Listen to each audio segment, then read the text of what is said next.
Amen. Magandang hapon po sa inyong lahat. Pwede pong pakibati ninyo ang inyong mga katabi ng magandang hapon muli. It's good to be in the house of the Lord. Amen. Magandang hapon. Hallelujah. Praise the Lord. At isa pong karangalan na makasama namin ng mga bisita ngayong hapon. Marami pong salamat. Welcome na welcome po kayo dito. At pagka meron pong nagsungit sa inyo dito, sabihin niyo po kagad kay Job.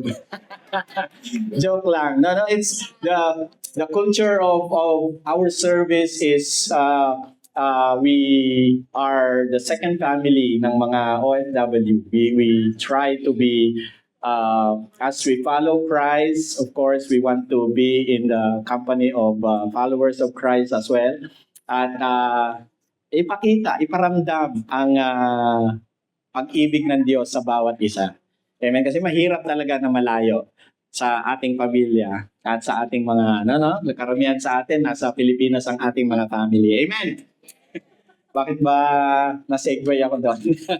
But it's good. It's good. Napakabuti po ang Panginoon. Medyo gumaganda. Ang sarap po nung awit natin kanina. Kasi ang sabi ng awit kanina, it's your breath in my lungs, in our lungs. At ang Diyos nga naman talaga ang siyang nagbibigay ng kalakasan sa ating mga baga, no? Para tayo ay magkaroon ng pagkakataon na umawit at magpuri sa ating Panginoon. At pagka hindi pa natin ito ginamit para sa ikakapuri ng Diyos, baka mapariwara ang mga baga natin. At sa isang iglap, magkaroon ng karamdaman yan at hindi na tayo makapagpuri sa Panginoon. Amen! Alright. Yung announcement po kanina, ipa-follow up ko lang. Ang atin pong 20th Foundation Day ay sa August 24 na.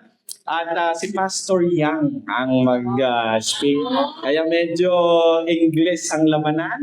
Sa araw na yon, mag-practice na kayo ng mga English.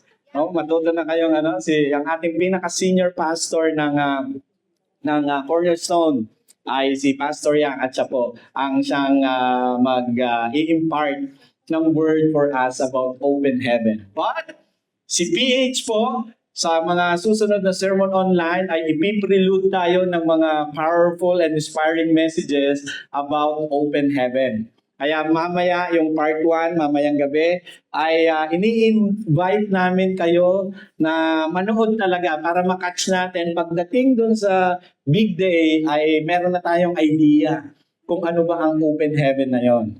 Alright? Doon muna tayo sa Tagalog. Alright, para makatch natin. Sabi ni PH, kailangan ninyong sumabay kasi baka mamaya nakanganga kayo doon sa pag-preach si Pastor Yang doon sa Singaporean pa naman siya. Napakabilis ng kanyang baka yung mga isling niya. Can? Okay. At para maperso tayong manood, whether it is live or replay, ang bawat grupo ay kukuha ng mga attendance checklist ng mga nakapanood. Okay, yung mga leaders ng yung 4 na group na yon ay mag-post lang kayo dun sa group ninyo. Nay, check, nakanood na ako ng part 1. Alright, dun lang sa kailangan daw ng screenshot. Baka merong hindi nagsasabi ng totoo, pero wala naman yan dito. Alright, pero hindi naman, nakita ko lang, sabi niya screenshot daw para No, ang idea is for us na makasabay, maka-flow doon sa ating theme for this year. Alright? At huwag nating ma-miss yung pinaka-meaning ng open heaven para sa ating lahat. Ano ba ito para sa atin as a congregation? Ano ba ito para sa akin personally? Ano ba ito para sa akin as a family na aking kinabibilangan? Alright? So, yun ang intention nun. Huwag kayong huwag kayong ano ba yan? Nangingialam naman si Pastor, pati pag nood ko ng yung time yun ng K-drama ko. Nood ako ng lalabas na yung bagong episode Bakit mo naman? Kahit replay, basta nakapanood kayo at masabayan natin. Amen? Amen. Hallelujah. Alright, mag-umpisa na po tayo. Sa Bible po ay merong isang napaka-unique na kwento. At alam ko na lahat po tayo ay makaka-relate muli sa kwentong ito. At alam ko lahat tayo as we read the Bible, 'di ba? Meron tayong 365 na na tawag dito na Bible reading. At nakakasabay yung iba hanggang January 2 lang. As hindi na nakasabay. Umamin yung mga... Alright, so nadaanan na natin itong kwentong ito sa Mark. At ang kwentong ito ay patungkol kay Jairus. Kilala niyo ba si Jairus? Nadaanan niyo ba yon sa Bible, sa Mark? Okay. Ang atin pong message for today ay kinuha ko po lamang doon sa, wala ko maisip na title, kaya sabi ko, Lord, sige, kukunin ko na lamang yung iyong mensahe, yung pinaka-thought doon sa verse. Ang sabi po sa Mark 5:36 na verse, ang sabi niya, as soon as Jesus heard the word that was spoken, he said to the ruler of the synagogue, do not be afraid, only believe. Alright? At payagan niyo pong gamitin ko yung title na yon ngayong araw, do not be afraid, only believe. Sabihin niyo sa inyong mga sarili, i-tap ninyo ang inyong mga dibdib, ano man ang inyong pinagdadaanan ngayon, magkakaiba tayo ng nilalakaran, no? Do not be afraid, only believe.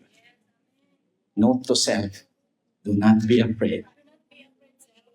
Yes, only believe. Amen? Napakalaki ng pinagdadaanan ng iba. Yung ilan ay very tall mountain na para bang hindi kakayanin, but do not be afraid. Yan ang sabi ng word natin sa Mark 5:36. Do not be afraid, only believe. Huwag kang matakot.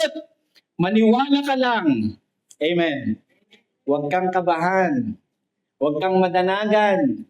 Sabi ng mga Ilocano sa Bisaya, ano yung ano? Ayaw ko adlong. Tama. Ayaw ka adlong. Kadlo. Kadlo. Hello. Hadlok. Hadlok. Nabuhay bigla yung mga Bisaya sa atin. Praise the Lord. Amen. Ito ang kwento ni Jairus. At umpisahan natin balik tayo ng mga ilang verses, no? Sa verse 22 to 24. Ang sabi po ng Mark 5, no? And behold, one of the ruler of synagogue came, Jairus by name. Ang pangalan ng ruler of the synagogue, ibig sabihin ng ruler of synagogue, meron siyang katungkulan. Meron siyang ministry, kumbaga, sa pagdating sa synagogue.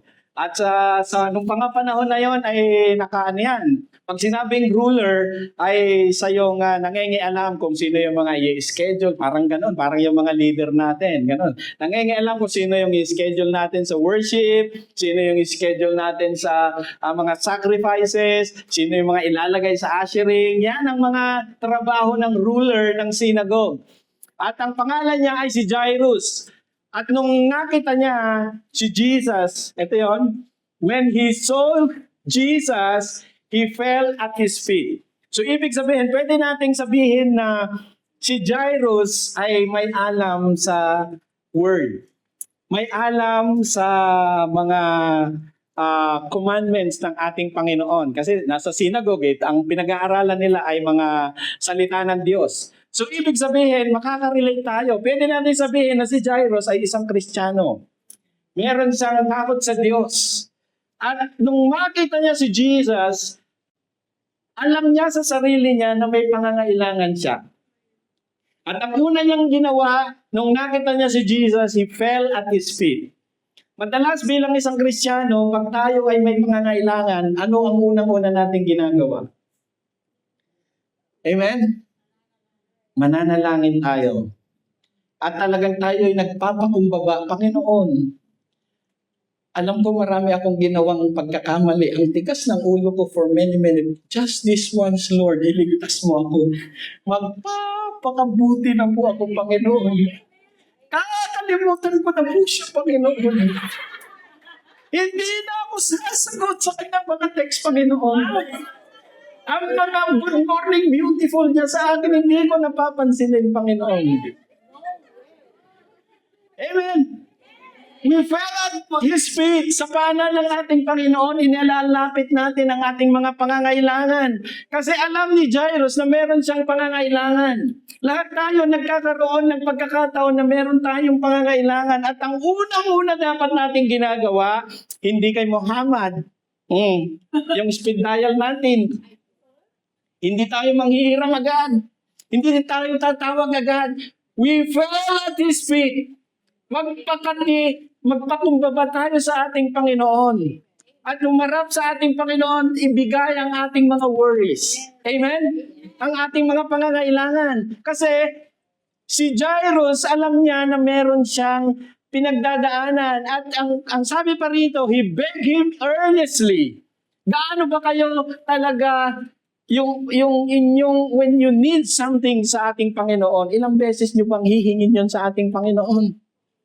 Yung bang, Lord, alam mo naman itong pinagsabi mo sa iyong word, bago pa ako magsalita, alam mo na yung pangangailangan ko. Totoo naman, sinabi sa Bible yun. Pero may prinsipyo para sa mga taong who beg Him earnestly. Yung tipong hindi mo tinitigilan ng Lord. Merong isang parable sa Bible, di ba? Yung isang babae na katok ng katok doon sa judge. Na sabi niya, hindi niya tinigilan, madaling araw na, kinakatok niya yung judge. At pinagbuksan siya ultimately kasi naiinis na yung judge. Hindi niya tinigilan. So naiinis na siya, naiistorbo siya, hindi siya makatulog. When you need something from the Lord, kaya niyo bang gawin to? Na si Lord, hindi niyo titigilan si Lord. Hindi kayo titigil manalangin. Hindi kayo titigil na hindi nyo alam kung saan nyo ilalagay ang puwet nyo sa pananalangin. Lahat na ng klase ng posisyon ng pananalangin. Wala namang rule kung paano ang posisyon natin sa pananalangin. Pero yung heart to beg Him earnestly sa inyong pangangailangan, gaano ka tindi ang nararamdaman ng inyong puso para sa inyong hinihingi sa Panginoon. This verse says na si Jairus ay talagang nagmakaawa ng todo-todo. He begged Jesus earnestly. Hindi ko alam, hindi na rin sinabi kung ano-ano yung mga sinabi niya dyan, maliban dito sa sumunod na verse. Pero ang laman ng puso niya, hindi niya tinigilan. At ramdam ni Lord yun. Ang sabi niya, my little daughter lies at the point of death. Ang aking anak ay agaw buhay na. Sino dito yung nakaranas ng isang experience na talaga namang agaw buhay ang ating family? May pinagdaanan na para bang kung ikaw lang hindi mo kakayanin. Amen? Yung tayo mismo, ganun din. May mga agaw buhay moment tayo. Yung inyong relasyon bilang mag-asawa, agaw buhay. Yung bang parang halos sorry ka na nga na sorry. Siya nga yung nagkasala. Siya pa yung mataas ang ihi. Ay ko. We. Sabi ng mga Korean. Why? Amen. Meron siyang pinagdadaan ng matindi. Ang kanyang hinihingi sa Lord, ang aking anak, mamamatay na. Hindi ko na siya sinama sa iyo kasi hindi niya nasa bingit na siya ng kamatayan. At ang sabi niya, alam niya na ang Diyos lamang ang makakapagpagaling sa kanya. At ang sabi niya, come and lay your hands on her that she may be healed, that she will live. Alam niya na ang kagalingan ay nanggagaling lamang sa ating Panginoon. Alam niya na ang buhay ay manggagaling lamang sa ating Panginoon. Dapat bilang isang Kristiyano, alam niyo kung saan nanggagaling ang sagot sa inyong mga pangangailangan. Amen? Iisa dapat ang tinutukoy ng ating mga puso, ng ating isip, ng ating mga bibig when it comes to the answers of the things that we are praying for. Amen. Ang sabi ni Jairus, alam niya, come, just lay your hands, Panginoon. I-lay hands mo lang ang aking anak, gagaling siya. Alam ko, nagagaling siya. She will get healed and she will live. Amen? Yung alam mo sa sarili mo na ang Diyos lamang. Alam mo yun? When you pray something, may pangangailangan ka. Ang isang pangangailangan na ang halaga ay parang gabundok na milyon-milyon ang taming zero na wala kang direksyon kung saan mo kukunin. Pero alam mo sa sarili mo na ang pangangailangan mo, ang Diyos lamang ang makakasagot. Alam mo dapat sa sarili mo kung kanino lamang. Amen! At dahil naantig ang puso ng ating Panginoon, Jesus went with him. Yun ang napakasarap na promise. That Jesus will come with you. Sabi nung verse natin last week, she will take you by your hand and He will keep you. Ang sarap dumaan sa problema na alam mo that Jesus will come with you. That Jesus will walk with you. Amen! Amen! Ang hirap. Marami tayong mga pinagdadaanan ng ating employer ay para bang nakusubo talaga siya. No? Pero ang sarap na alam mo na meron kang pagod na pagod ang iyong katawang lupa pero ang puso mo may joy to do the things that you need to do for the day. And you live to survive for another day. Na nakakapagluto ka pa ng masarap, na nakakapag-prepare ka pa para sa amo mong ang uwi ay alas 10, imbis na natutulog ka na, magpapaluto pa sa imbis na yung niluto mo kanina ay magpapaluto pa ng espesyal. You will have the strength. Kasi alam mo that Jesus is with you. Woo! Hallelujah! Palakpakan nga natin ang ating Panginoon. Praise the Lord! At ang sabi rito, alam nyo, si Lord minsan, yung kanyang humor ay very unique. In between, sabi nga dun, sa kasunod na verse na ng kwento ay sa verse 35 na. Ang sabi sa verse 35, meron ba tayo? Wala, no? Ang kasunod na verse nito, yung kwento ni Jairus, no, ay sa 35 na. So in between ng verse 24 hanggang sa 34, may 10 verses na meron muna siyang pinagaling. May muna siyang pinagaling. Yung pinagaling niya in between ay yung woman with the issue of blood. Doon sa kwento. Alam niyo yun? Yung ilang taon na siyang, isang taon na siyang dinudugo. At nung nahawakan niya yung himlayan ng damit ng ating Panginoon, ay gumaling. Lumabas ang power ng Diyos at gumaling yung babaeng yun. Siya na nga ang topic, si Jairus na ang topic, pero in between, meron pang mga nangyari. Minsan ganun tayo. Pag tayo ay may hinihingi sa ating Panginoon, meron tayong pinagdadaanan, Lord, agaw buhay na. It's a matter of life and death. Pero, ang nangyayari, nakikita pa natin, yung iba, nauuna pa yung sagot ni Lord kesa sa atin. Ha? Alam mo yan? Yung ikaw ang you are praying earnestly, 10 years mo nang dinudulog yan sa Panginoon, pero yung the same na pinagdadaanan mo at hinihingi mo sa Panginoon, meron kang kakilala, nauna pa yung sagot ni Lord. Inuna pa niya yung isang may pangangailangan din. Ang ganda ng kwento, very unique. Ang alam niyo, ang Bible, walang mali sa sequence. Meron kang pagbinasa mo, yung sequence yan talagang walang mali. Imbis na dapat inuna muna niya to, kinento, tapos ginawa na to para tuloy-tuloy na yung kwento. Pero isiningit sa gitna, nung papunta na sila doon sa lugar, merong nangyari pa at ang haba ng kwento, 10 verses. Alam nyo, pag nakita natin at nalagay tayo sa mga pagkakataong ganon, minsan ay sa sobrang pagmamadali natin ng sagot ng ating Panginoon, ay nakakaramdam tayo ng pagkainggit, di ba? Bakit siya, Lord? Ako kasi, mas nagsisimba ako kaysa sa Kanya. Nung last week nga, hindi yung nag-tights eh. Nakita ko, binabantayan ko siya buwan-buwan. Tumatayo lamang siya every other month. O may pagitan na 2 buwan bago siya tumayo, magbigay ng kanyang tithes and offering. Oh, titig na titig ka sa mga nagbibigay sa tithes and offering. Lord, ako buwan-buwan. Nagbibigay pa ako ng offering, Lord. Inuna mo ako, Panginoon, mas mabait ako sa Kanya. Amen. At merong inggit, merong nag-worry tayo at probably may halong tampo na para bang sinasabi sa ating sarili, unfair ka, Lord. May maganong moment ba tayo? Yung bang tipong, magkakaamin na naman tayo yung mga tao lamang. Di ba? Parang, Lord, unfair ka. Ganito ba ang sukli mo sa mga taong naglilingkod sa iyo? Yung meron kang kurot sa Lord, yung mga nawalan ng mga pass, hindi na na-renew. Lord, unfair ka. Kung kailan ako nagpabaptize, nagtatights na ako, nag-decide na ako, inayos mo ng konti yung family ko. Pero ito naman ang nangyari.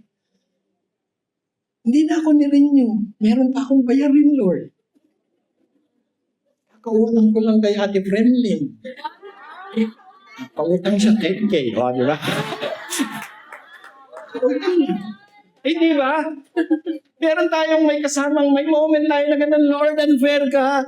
Naglilingkod ako sa iyo, sumusunod ako sa iyo. Nasaan ang massive harvest ko? Ang lahat, ang dami ng naririnig namin mga massive harvest na testimonies. Merong nakapagpatayo ng bahay last year na walang binitawang pera. Ang amo ang nagbigay. Amen. Praise the Lord. At meron din mga harvest, last year massive harvest na talagang nung nag-bonus, talaga naman libo. Praise the Lord. Pansinin niyo kung sino ang pinakamalakas magpalakpak. Baka siya yun. Libo-libo natanggap. Ang normal na natatanggap ay mga mga 50, 100, 200, 300 na mga... Aba! Nung nagulat pa siya, Lord, ikaw ba ito? Nagtanong pa siya gano'n, libo-libo yung natanggap niya. Amen. Yun ba ang sukli mo, Panginoon? Mas matagal ako sa simbahan kaysa sa kanya. Bakit parang meron siyang massive harvest? Ay, makina. Huwag yun ang tignan yung mga kapatid ninyo. Okay. Praise the Lord. Ito pang matindi. Ang sabi nito, sabi niya, ikay talagang naiyak na sa Panginoon at hinihingi mong ang anak mo ay mabuhay. Pero nakarinig ka pa ng balita, the problem escalates. Pumunta na sa level 2. Sabi ko sa inyo, yung storm, di ba? Ang storm, meron diyang eye of the storm, kalmado. Tapos kasi kalmado na siya, sasama na si Lord sa kanya. Papunta dun sa siya, alam na niya. Oh. Pero ang storm, ang prinsipyo ng storm, may buntot pa yan. So nakarinig siya ng dumating. Ang sabi rito, no? Some came from the ruler of the synagogue's house who said, your daughter is dead. Patayin na ang iyong anak. Wala na ang asawa mo. Bilang bahay na siya. Sira na ang relasyon. Patay na. Ang deadline ng bayarin ay kahapon. Hindi ka pa nagwala na. Nasaan? Nasaan ang sagot ng ating Panginoon? Nandiyan na sa pina, nandiyan na ang mga si Judith. Hinahabol na kayo ni Judith. Amen? Nakarinig na siya ng hindi maganda. At itong someone na ito, ang sabi pa niya, hindi pa nakontento, may dala na nga siyang hindi magandang balita. Sabi pa niya, why trouble the teacher any further? Bakit yung paguguluhin si Jesus na samahan ka dun sa iyong problema? Patay na ang anak mo. Yan ang sabi nung nung lalaki na may dalang Alam niyo, sa buhay natin, minsan tayo mismo ang nagsasabi sa ating sarili, Lord, wala na. At tayo na mismo, why bother praying? Why bother reading the Word? Why bother going to church? Sinasabi natin, pinipiit natin ang ating problem, ang ating pananampalataya dun sa sitwasyon, sa resulta ng sitwasyon natin. Why bother the teacher any further? Bakit pa ako magsisimba? Patay na. Wala nang sagot. Bakit pa ako magbabasa ng word? Bakit ko pa ikikip ang promise na yan? Bakit pa ako magpapatuloy? Bakit pa ako magbibigay sa simbahan na yan? Bakit pa? Itong mga bagay na ito, mga prinsipyo na sinasabi ng word, bakit pa? Because you have hit rock bottom doon sa iyong pinagdadaanan. Pero yung sumunod na verse, amen. Ang sabi ng word, yung sa verse natin kanina, while he was still speaking, yung lalaking nagsabi ng isa, while you are still thinking, yung mga ayaw mo na ako magsimba. Maraming mga ganun. May pinagdadaanan lang po ako, hindi mo na po ako magsisimba. Mga 2 months and 3 days and 45 hours po, pastor. Hindi mo na ako magpapakita sa simbahan kasi may pinagdadaanan po ako. Why bother? Pero ang sabi ni Lord, nung marinig ka, sinasaway ka kaya ng ating, kung meron kang thought na ganyan ngayon, sinasaway ka ng ating Panginoon.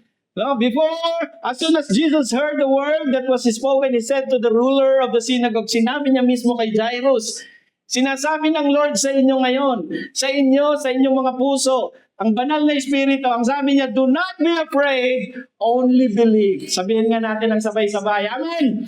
Do not be afraid, only believe. Hallelujah! Praise the Lord. Palakpakan natin ang ating Panginoon. Amen. Amen. Walang anumang problema na hindi kaya. Ang isa sa lamang ang sagot ang ating Panginoon. Amen.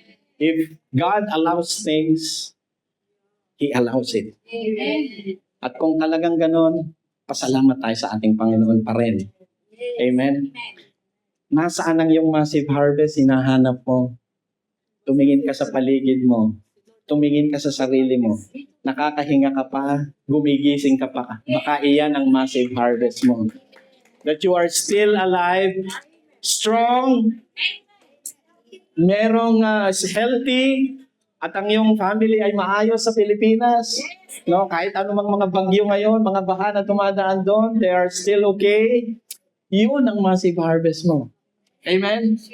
Amen. Praise the Lord. Alam niyo po, yung sumunod na mga verses dito, ang sabi po dun sa word ay talagang God is giving us His assurance. Do not be afraid, mga anak. Magkakaiba tayo ng level ng pinagdadaanan. To some, parang magaan lang yung pinagdadaanan mo, pero para sa kanila, sobrang bigat yung pinagdadaanan na yun. But do not be afraid, only believe. God is giving you an assurance, and true enough, makikita natin sa mga susunod na verses na ito na hindi na natin ipa-flash, na nabuhay ang bata right before Jairus' eyes kasi dinala niya yung mga magulang doon sa kwarto at nabuhay yung bata. Amen? At na-receive ni Jairus ang kanyang breakthrough. Hang tight, you will receive your breakthrough. Amen? Amen. Last year, ang baon po nating promise ay massive harvest. Ngayong taon ay open heaven. Hallelujah. Parang hindi natin makita, mas mahagap sa ating mga isipan na, Lord, meron bang open heaven talaga? Lord, meron ba talaga? Pero sa kwentong ito, makita nyo, Jesus operates under an open heaven. The great news is that we too can operate in the same manner. Hallelujah. Sa pamamagitan ng pananampalataya at panalangin. Praise the Lord. Sa pamamagitan through faith, no, and prayer, we can operate in the same manner as what Jesus did nung mga panahon na yon. Amen? An open heaven means miracles, healing, deliverance are posible, mga kapatid. Posible. Huwag kayong mapanghinaan ng loob na para bang wala na. Huwag niyong i-box ang ating Panginoon sa kanyang kakayahang kayang gawin. Because everything, ang sabi ng word, to man it is impossible, but with God, amen. Sabihin niyo sa inyong mga sarili, all things are possible. Woo! Hallelujah. Ang mga past na para bang hindi ma-approve, all things are possible kay Lord. Ang mga renewal na para bang galit na galit sa'yo ang amo mo, wala talagang pagkakataon na i-renew pa niya ako. Malay mo, may bonus pa, may increase pa. Amen. All things are possible. Ang iyong kalagayan na para bang pinipihit ka ng ating mga employer, aba naman talaga, once a week na, once a month na nga lang ang aking, maaga pa akong pauwiin. Nagme-message na, alas 3 pa lang. Umuwi ka na, when are you coming home to cook for dinner? Alas 3 ng hapon. Ay, nako. With God, all things are possible. An open heaven, ang mga miracle na yan, mga sa tingin ninyong imposible, mga healing na yan, mga deliverance na yan, it's all possible with God. Amen? Kaya sabihin niyo sa inyong mga sarili, relax lang. All things are possible with Lord. Amen. Lord! Hallelujah! Ang mga bagong employer, mga naghahanap ng employer, amen. All things are possible kay Lord. The Lord will give you peace and will give you the sound mind para umuo doon sa, kayo na ang mamimili, para umuo sa employer na ipapadala ng Panginoon para sa inyo. Receive that promise, Ate Norms. Hallelujah. Praise the Lord. Praise the Lord. Hallelujah. Amen. Ang sabi po, segue ko lang. Ang sabi ng John 1:51, ang sabi rito, most assuredly I say to you, thereafter you shall see, hallelujah, open heaven and the angels of God ascending and descending upon you. Ang sabi rito sa John, napakaganda. Ngayong panahon na to, sa season natin, you will see greater things than this, than what we have read doon sa sinasabi sa Bible. Mga nakita nating gumagaling and all that. Ang generation natin ngayon, it is possible, amen, that you will see greater things. At ang sabi ng word sa 51, you shall see heaven open, angels of God ascending and descending upon the Son of Man. Pagbukas ang langit, alam niyo ang mga anghel, ang kanilang, one of their ministry is to serve. Di ba naalala niyo sa TNA natin? They are ministering to all the people na nagbe-benefit doon sa salvation. Ibig sabihin lahat ng mga taong tumanggap sa ating Panginoon. Ang mga anghel ay manhig manaog para kayo ay ministeran. Pagbukas ang langit. Bigyan nyo ng trabaho ang mga anghel. I-claim nyo ang promise ng ating Panginoon. Lord, I allow your angels to come and minister me sa aking pinagdadaanan ngayon. And cause my faith and cause my life para sa plano mo para sa aking buhay. Amen? Amen. Ang ating open heaven ay paparating na. Amen? Actually, nasa atin na. Because, ang sabi ng word, and you will receive power when the Holy Spirit come upon you. Yan ang sabi ng word. You will receive power. Power to overcome. Power to receive the breakthrough. Power to continue. Power to love even the unlovable. Amen? And we have to apply that sa ating mga buhay. Bawat isa sa ating tumanggap kay Kristo, merong banal na espiritu sa kanyang buhay.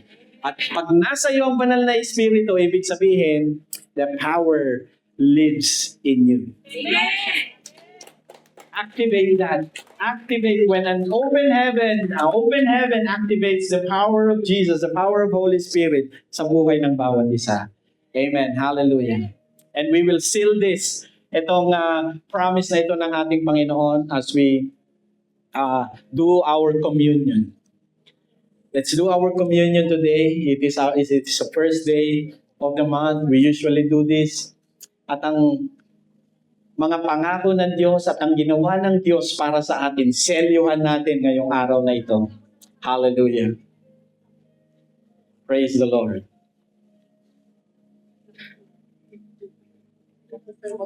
Ang ating Panginoon ay ibinigay ang kanyang buhay, ibinuwis ang kanyang buhay para sa atin. And we know the price He paid para ma-enjoy natin ang meron tayo ngayon. Ang freedom to worship Him, ang freedom from sin, freedom from the snare of the enemy sa ating buhay. Yan ay dahil sa ginawa ng ating Panginoong Jesus. And as we close today, alalahanan natin muli ang ginawa ng ating Panginoon, ang kanyang kabutihan, ang kanyang ginawa sa cross ng Kalbaryo para sa atin. Amen? Hallelujah. Lahat po ay meron